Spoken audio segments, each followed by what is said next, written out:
Salam dostlar. İndi isə Participle One haqqında ən incə detalları nəzərinizə çatdırıram.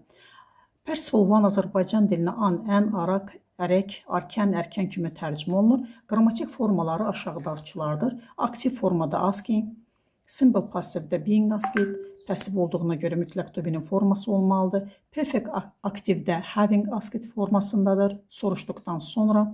Perfect passivdə isə having been asked, soruşulduqdan sonra. Sintaktik vəzifələrinə görə təyin rolunda gedir. The crying baby, tərzi hərəkət zərfliyi rolunda. She came in laughing, zaman, səbəb zərfli. Hearing the voice, I went out, səsləri eşidəndə bayıra çıxdım. Mürəkkəb tamamlığın tərkibində I saw her running, onun qaçdığını gördüm. Bildiyiniz kimi kompleks obyektə gedən feillərin içərisindədir. So özündən sonra ing tələb edir. Ümumiyyətlə mürəkkəb tamamlığa gedən feillər, ing-lilər hamısı participle one-dırlar.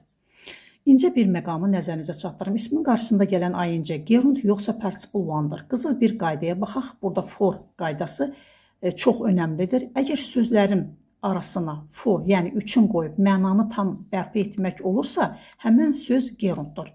İsmin təyinatını, məqsədini bildirir.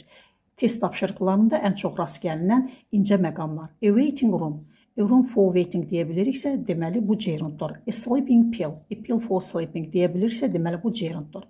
Qızıl qayda, which, who is qaydası. Bu isə participle one-ın əlamətidir. Əgər söz həmin anda hansısa subyektin etdiyi hərəkəti bildirirsə, necə, neyləyən suallarının birisinə cavab verirsə, deməli o participle one-dır. Nümunəyə baxırıq.